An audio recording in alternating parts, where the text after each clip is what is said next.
If you want to get good at link building, you need to practice. And one of the best reachable goals you can set for yourself is to build your first 100 quality backlinks. Why 100? To be honest, it's a bit of an arbitrary number, but for a lot of low and mid competition niches, it's enough to get a meaningful amount of organic traffic. For example, this golf site gets around 4,500 monthly search visits with around 150 linking domains across their site.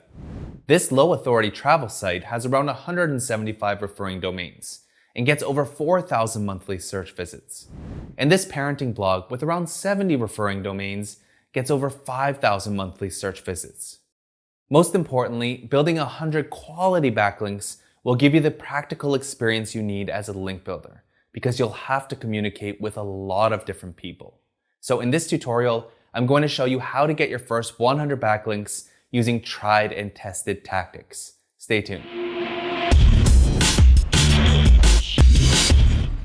Backlinks are undeniably the lifeblood of higher Google rankings. And once you start getting them, organic traffic often climbs in tandem. But not all backlinks are created equal. I often see news sites that start by building low-quality backlinks with comment spam, forum links, PBNs, and links from coupon sites. And sometimes these backlinks are enough to move the needle initially. But building low-quality links can be a dangerous game to play because they can literally wipe your site off of Google. Now, while link building can vary from niche to niche and even from page to page, there are a few tried and tested tactics that can work for anyone with minimal experience. So let's start with the easiest method, and that's to start with organizations, communities, or clubs that you're already part of. Whether it be personal or pleasure, in everyday life, we integrate ourselves in communities. That can be anything from a law association to a nonprofit organization to a school's parent advisory board. If you're a part of one of these organizations and it's relevant to your site, ask for a link. Oftentimes, they'll have team or advisory board pages where it actually makes sense to link to your site. Start here because it's about as easy as it gets. But that's only one link. So let's get into our second tactic. And that's to use Haro to build authoritative links to your homepage. Haro stands for Help a Reporter Out. It's a service that connects journalists with sources and sources with journalists. After you've signed up as a source, you'll get emails with a list of queries from journalists at various publications. And these include Business Insider, the New York Times, and USA Today, to name a few. Now, there are tons of requests that come in on a daily basis, and the majority won't be relevant to you. So you can set up a simple Gmail filter to sort through the noise. Just go to your inbox and click on the caret to bring down Gmail search options. Next, set the from field to haro@helpareporter.com. Then you'll want to set the subject to Haro within square brackets, since all of their emails include that in the subject line. Finally, set the has words field to any keywords you want to monitor. And you can also use the or search operator to include multiple keywords or phrases. Click search to see the results your search filters would include, and check out some of the emails to ensure that you're getting relevant results. If everything looks good, click on the caret again, and then click Create Filter. Now, even though we filter down the results to relevant ones, it doesn't mean journalists are going to cite you just because you responded. And while you should go the extra mile to provide unique and insightful information, half the battle is in responding to the right questions. So to increase your chances of getting mentioned, look for queries where they're likely looking for multiple experts on the topic. For example, in this query, Bustle is looking for relationship therapists, as in the plural of therapist, and they want to know more about boredom in relationships. Now, the description is even more clear that they want multiple experts. She says, I'm working on an article called 13 Common Mistakes That Lead to Boredom in a Relationship. So more likely than not, she's looking for multiple experts that can fill in the blanks in her outline. So if you happen to be a relationship expert, provide your best answer and then move on to the next query or carry on with the rest of your day.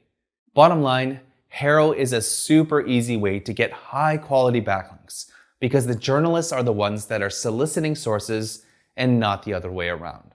I'd recommend using Haro without an end date in mind. The quality of links are just that good for the amount of effort it takes to respond. Alright, the next tactic is to do some guest posting. Guest posting is when you create content to be posted on another website. And generally speaking, that post comes with attribution and a link back to your site. Now, while some sites won't allow you to link to yourself within the content, most will, as long as it makes sense and adds value to your guest article. So the first thing you need to do is find websites that are likely to accept guest posts. To get started, you can use Ahrefs Content Explorer, which lets you search through billions of pages and get SEO metrics for all of them. Just search for a topic related to your niche and run the search.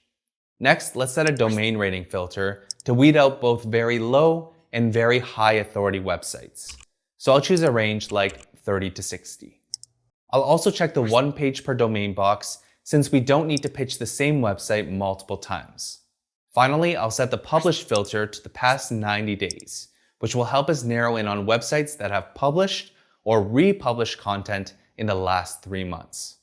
Now, we still have around 90,000 websites to pitch, which is just way too many. So let's head on over to the Websites tab, which will show you the top 100 websites from your results. And to get a better idea of which sites would more likely accept guest posts, let's sort the table by authors, because if there are multiple authors on that site, then there's a higher chance that they have guest contributors. Now it's just a matter of looking at the domain names, visiting ones that look relevant, and pitching your guest post. Now, it's important to note that while guest posting can be a great way to build links, what often gets overlooked is that when you write for reputable sites, you have the opportunity to demonstrate your expertise to an audience that someone else has built.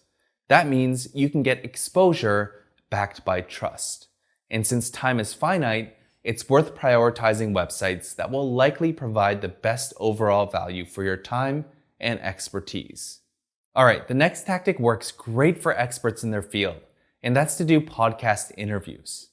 Much like guest posting, being interviewed on a podcast puts you in the spotlight as an expert in front of someone else's audience. Now, the thing I love about podcasts as a link building strategy is that it only takes around an hour of your time, and links are almost a given if you choose your podcast appropriately.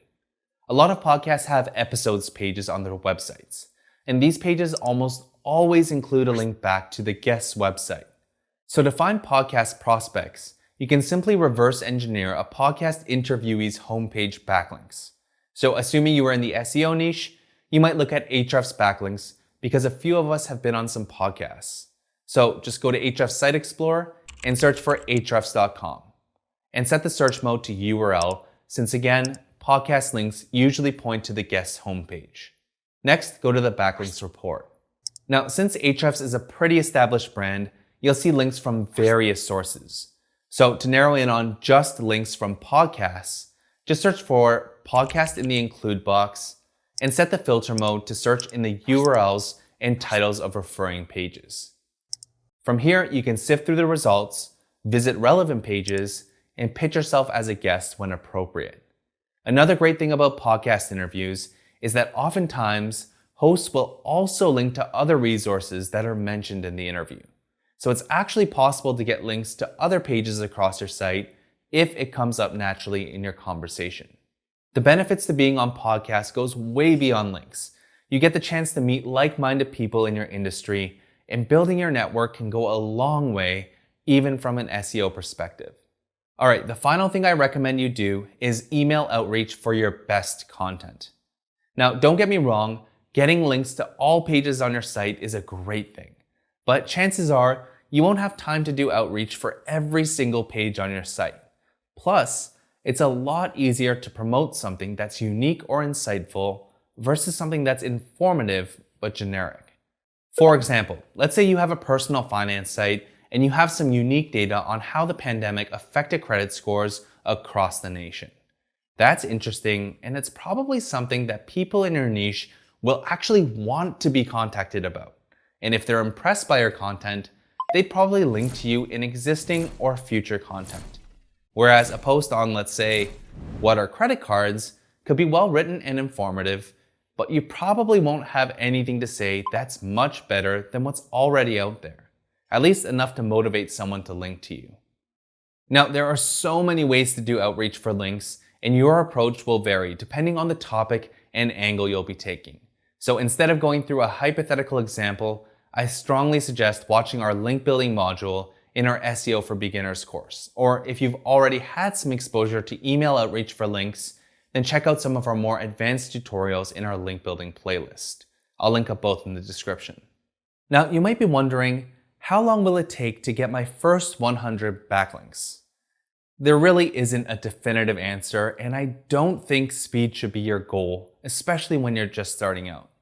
Think of link building like eating steamed broccoli every day. It may not be the most exciting or delicious, but just as broccoli delivers essential nutrients to your body, links deliver trust and authority to your website, which results in higher Google rankings. So what's important is that you stay the course, implement these tactics, and iterate on them as you get hands-on experience. Getting high-quality backlinks isn't easy, and that's probably why it's still a ranking factor. So go and try these tactics out for your site, and if you enjoyed this tutorial, make sure to like, share, and subscribe for more actionable SEO and marketing tutorials. I'll see you in the next one.